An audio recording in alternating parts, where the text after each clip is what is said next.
بسم اللہ الرحمن الرحیم۔ ابتدا رب کریم کے اسم عظیم سے جو خالق ارض و سما ہے، مالک شرق و غرب۔ درود و سلام شان کائنات، جان کائنات، نبی مکرم حضرت محمد مصطفیٰ صلی اللہ علیہ وآلہ وسلم پر۔ عامر عثمان عادل اپنے یوٹیوب چینل اور آفیشیل فیس بک پیج پر پاکستان اور دنیا بھر میں بسنے والے سفیران وطن کو سلام عرض کرتا ہے۔ ناظرین، ضلع گجرات کے حوالے سے ایک بڑی خبر ہے۔ ایک اور وفاقی وزارت مہربان ہونے جا رہی ہے گجرات پر، اور چونکہ نون لیگ کا ضلع گجرات سے اس کابینہ میں نہ وفاقی نہ صوبائی کوئی بھی وزیر نہیں لیا گیا، تو بڑی خبر جناب آ گئی ہے چودھری نصیر عباس سدھ کے حوالے سے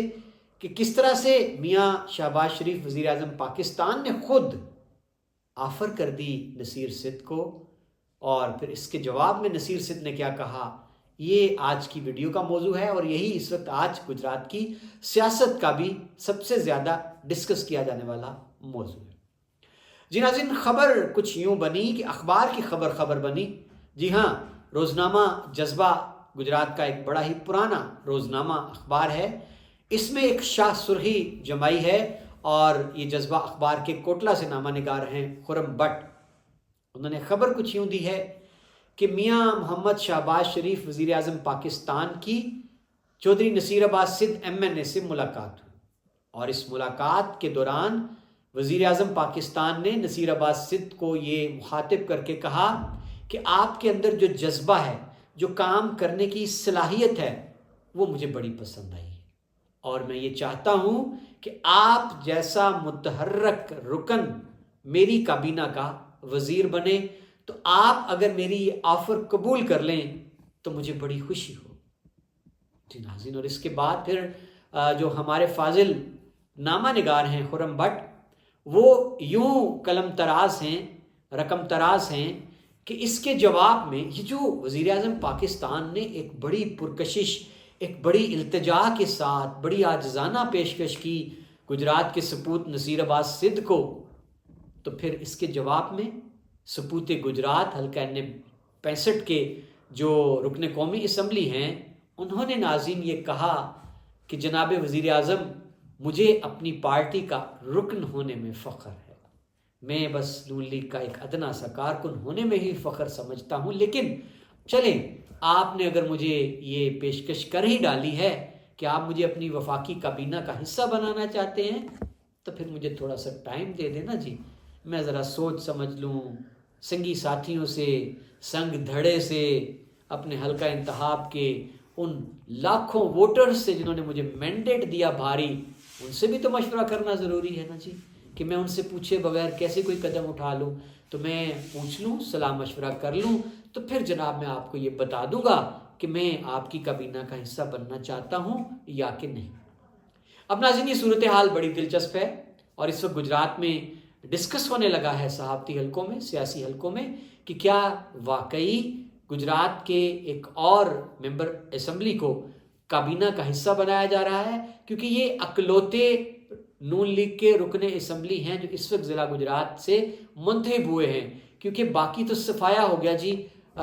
جو 8 صوبائی نشستیں تھیں ضلع گجرات کی، 7 کاف لیگ کی گود میں ڈال دی گئی، 1 MPA کے رکن صوبائی اسمبلی منتخب ہوئے چودھری شاہد رضا کوٹلہ، اور اسی طرح سے جو قومی اسمبلی کی نشستیں تھیں 2 کاف لیگ کے حصے میں آئیں، 1 پر چودھری الیاس جو کہ وہ بھی اب کاف میں ہی شمار ہوتے ہیں 3، اور 1 اکلوتے رکن اسمبلی تھے چودھری نصیر عباس سدھ نون لیگ سے جو منتخب ہوئے۔ اب جناب لوگ انتظار میں ہیں کہ کب ان کو وفاقی کابینہ میں باقاعدہ طور پر لے لیا جائے، چودھری نصیر عباس سدھ حلف اٹھا لیں، پھر دماغ، بھنگڑے، مٹھائیاں، ڈھول، آتش بازی، گھوڑوں کا رقص۔ اب ناظرین، یہاں صورتحال بڑی ہی دلچسپ اس لیے بن گئی کہ سوشل میڈیا پر جب یہ خبر وائرل ہوئی، عام ہوئی، تو لوگوں نے، خاص طور پر حلقہ N65 کے ووٹرز نے، PTI کے ورکرز نے، سپورٹرز نے، اور تقریباً جو لوگ سیاسی شعور رکھتے ہیں، انہوں نے اس خبر کو سوائے ایک طنز کے، ایک مذاق کے سنجیدہ نہیں لیا، اور یہاں لوگوں نے کھل کر ایک بار پھر تنقید کی چودھری نصیر عباس سدھ پر کہ آپ فارم 47 کی پیداوار ہیں، آپ لوگوں کے ووٹوں سے منتخب نہیں ہوئے، اور یہاں کوٹ کیا گیا کہ یہاں سے پی ٹی آئی کے جو بڑے ہی ایک نو آموز اور نوجوان جو ٹکٹ ہولڈر تھے، حمایت یافتہ تھے، ان کو جب اتارا گیا اس حلقے میں، اور ناظرین کہا یہ جاتا ہے کہ فارم 45 کے مطابق وہ جیتے ہوئے تھے، نہ صرف جیتے ہوئے تھے بلکہ بڑی بھاری لیڈ سے جیتے ہوئے تھے، اور ان کے ووٹوں کی تعداد لاکھ سے تجاوز کر رہی تھی، اور یہ باقی سارے بھاری بھرکم بڑے نامی گرامی پہلوان بہت پیچھے رہ گئے تھے ان سے، جس میں بات کریں سابق وفاقی وزیر قمر زمان کائرہ کی، اور اسی طرح جناب جو نصیر عباس سدھ تھے، ان کے ووٹ بھی بہت کم بتائے جاتے ہیں۔ بہرحال جی اب انتظار رہے گا اہلیان گجرات کو کہ کیا قسمت جاگتی ہے گجرات کی نون لیگ کی قیادت کی، اور کیا حلقہ N65 کو، جو کہ کبھی ماضی میں وزارت سے خالی نہیں رہا، کیونکہ جعفر اقبال جب یہاں سے پہلی بار MNA بنے، میاں محمد نواز شریف کی کابینہ میں ان کو وزیر لے لیا گیا، اس کے بعد اسی طرح سے جب ان سے پہلے چودھری قمر زمان کائرہ پیپلز پارٹی کے پلیٹ فارم سے بھاری بھرکم وزارتیں ان پر مہربان رہیں، تو اب جناب باز گشت ہے چودھری نصیر عباس سدھ کے وزیر بننے کی، اور یار لوگ جو ہیں انہوں نے تو جناب یہاں تک مکھن لگا دیا ہے کہ نصیر عباس سدھ کو شاید وفاقی وزیر دفاع بنایا جائے گا۔ عامر عثمان عادل کو اجازت دیجیے، اپنا خیال رکھیے گا، اللہ حافظ۔